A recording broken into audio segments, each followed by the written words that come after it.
In the spring of 2009, Michael Jackson stood on the edge of a monumental comeback. After years away from the spotlight, he announced an unprecedented series of 50 concerts at London's O2 Arena, a residency that would be called This Is It. The world's attention was instantly captured. Fans camped outside the arena, news outlets buzzed with excitement, and tickets sold out in mere hours. For Michael, this was more than just a return to the stage. It was a chance to remind the world of his genius, to silence critics, and to reconnect with the millions who had grown up with his music. This was to be his final, defining act, a farewell tour that would cement his legacy for generations to come. Michael was determined to give his children a future secured by his artistry, and to leave behind a memory of himself at his creative peak.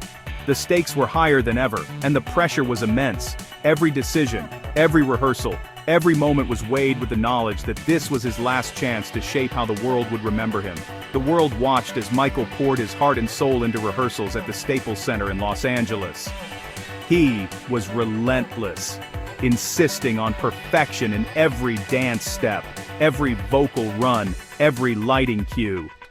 The production was massive, involving hundreds of dancers, musicians, and crew members, all working tirelessly to bring his vision to life. Michael's passion was infectious. He inspired everyone around him to reach for greatness, to believe that they were part of something historic. Yet, behind the dazzling performances and creative energy, those closest to Michael saw another side. They witnessed flashes of his legendary brilliance, but also glimpses of a man physically and emotionally worn down by decades of relentless fame and personal struggles. The toll of years spent in the public eye, combined with the pressure to deliver a flawless show, weighed heavily on him. His exhaustion was visible. Sometimes he seemed to push himself beyond his limits, determined not to let anyone down. Away from the stage lights, Michael faced a private battle that few understood. Chronic insomnia plagued him night after night, leaving him desperate for rest. To cope, he relied on a complex regimen of powerful medications, prescribed in hopes of granting him the sleep he so desperately needed. The struggle for rest became a nightly ordeal, casting a shadow over his preparations, and leaving him increasingly dependent on medical intervention. In an effort to manage his insomnia and keep the show on track, Michael hired Dr. Conrad Murray as his personal physician. Dr. Murray's primary responsibility became administering nightly infusions of sedatives and other drugs, a risky and unconventional arrangement that raised concerns among some in Michael's inner circle. But for Michael, it seemed like the only way to keep going, to meet the demands of the show and his own perfectionism. On June 24th, Michael delivered a stunning final rehearsal at the Staples Center. He moved with a burst of energy and charisma that seemed to defy his physical struggles. His voice soared, his dance moves were sharp, and his presence electrified everyone in the room. For a moment, it was as if the years had melted away and the king of pop was back in his element, captivating all who watched. The crew and dancers erupted in applause, feeling a renewed sense of hope and excitement. After months of hard work and uncertainty, it finally seemed like the show was coming together. Spirits were high, and many believed they were on the verge of witnessing one of the greatest comebacks in music history. That night, Michael left the Staples Center, tired but deeply satisfied with what he had accomplished. He returned home, perhaps feeling a sense of relief and anticipation for what was to come, unaware that this would be his final curtain call. No one present that night could have imagined they had just witnessed the last performance of the King of Pop. The stage was set for a triumphant return, but fate had other plans. The morning of June 25, 2009, began quietly at Michael Jackson's mansion in the heart of Los Angeles. The city was just waking up, unaware that history was about to change forever. Inside the luxurious home, the atmosphere was calm, but beneath the surface, a tragedy was unfolding that would soon send shockwaves around the globe. In the early hours, Dr. Conrad Murray entered Michael's bedroom and found him unresponsive, not breathing, and with no detectable pulse. Panic set in, as Dr. Murray realized the gravity of the situation. He frantically tried to assess what had gone wrong, searching for any sign of life. Instead of immediately calling 911, Dr. Murray attempted to revive Michael himself, performing CPR and trying to resuscitate him. Those crucial minutes slipped away, each second making the situation more dire. The delay would later become a point of intense scrutiny and controversy. At 12:21 p.m., after several desperate attempts, a security guard finally placed the emergency call. The urgency in his voice made it clear that something was terribly wrong. Paramedics arrived within minutes, racing against time as they entered the mansion. They found Michael in full cardiac arrest, his life hanging by a thread. The medical team worked desperately, performing advanced life support for over 40 minutes. They used every tool and technique at their disposal, refusing to give up hope as they fought to bring him back.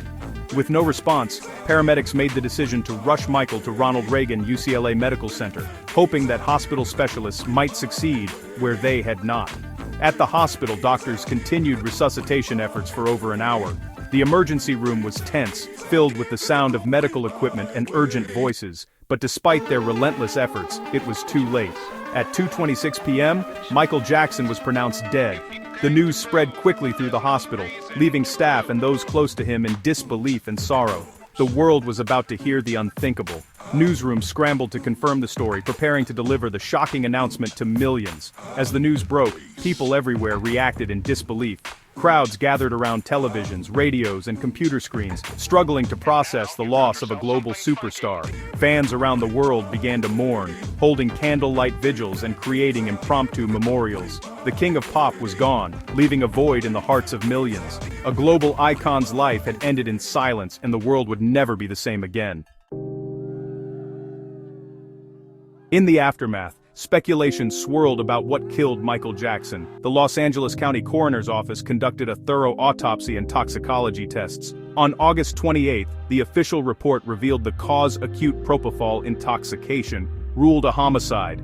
Propofol, a surgical anesthetic, was found in amounts fit for an operating room, not a bedroom. Combined with sedatives like lorazepam and midazolam, the drugs suppressed his breathing and proved fatal. The coroner emphasized these drugs were administered by another person, not self-inflicted. Surprisingly, Michael was otherwise in decent health for his age. He died not from illness, but from a lethal dose of drugs never meant for home use. News of Michael's death spread instantly, first on TMZ, then worldwide. Disbelief turned to collective mourning. Websites crashed, social media exploded, and fans gathered at memorials from Los Angeles to Tokyo. Makeshift shrines appeared everywhere, as millions grieved a cultural icon. Media coverage was relentless. His music videos and performances played on repeat. Everyone seemed to have a Michael Jackson memory. His music was the soundtrack of generations. His death united people in grief, transcending borders and backgrounds. The world mourned not just a superstar, but a shared piece of history. The silence left behind was profound. With the death officially ruled a homicide, the Los Angeles Police Department and the DEA launched a high-profile criminal investigation, zeroing in on Dr. Conrad Murray, Michael Jackson's personal physician. The world's attention was suddenly fixed on the quiet streets of Holmby Hills, as law enforcement swarmed the pop icon's mansion, determined to uncover the truth behind his shocking and untimely death.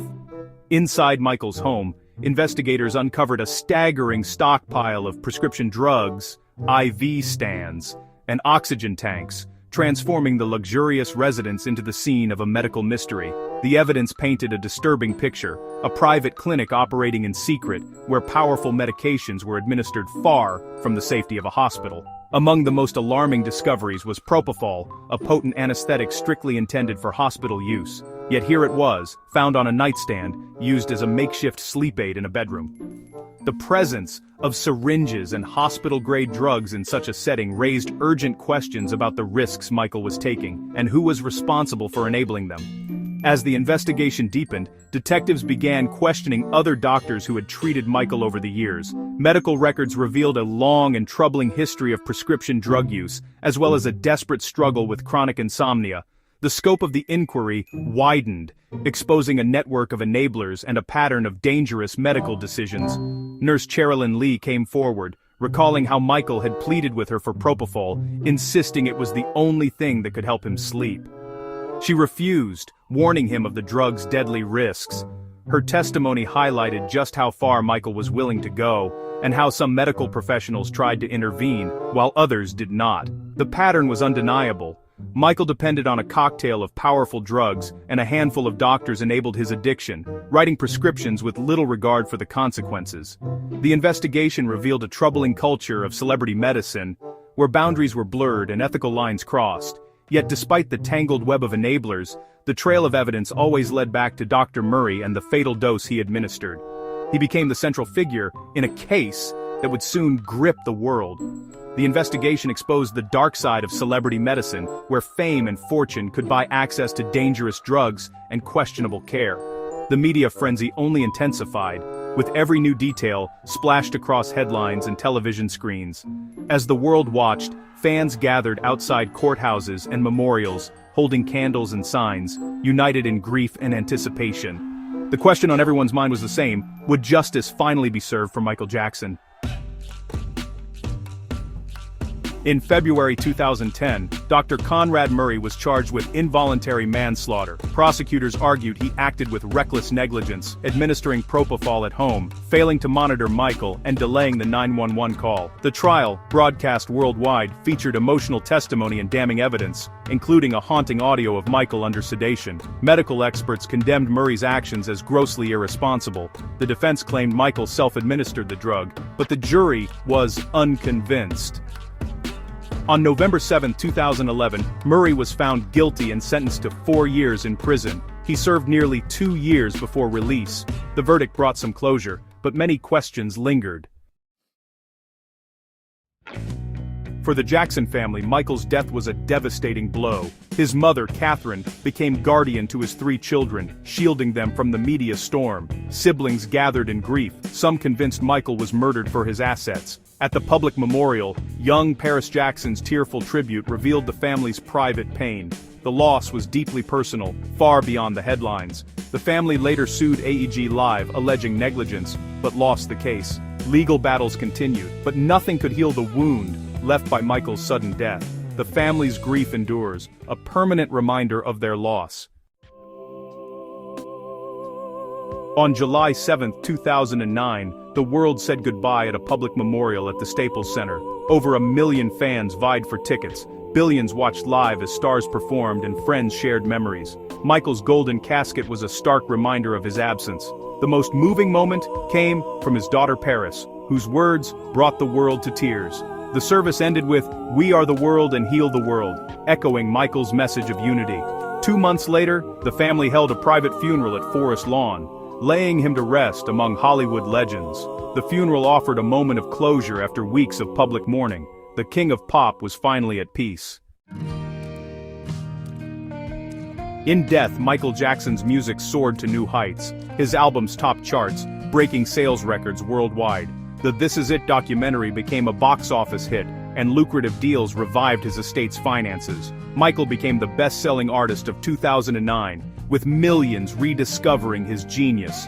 His influence endures in music, dance, and culture. Though controversy remains, his artistry continues to inspire. The music never stopped. It lives on, forever echoing in the hearts of fans.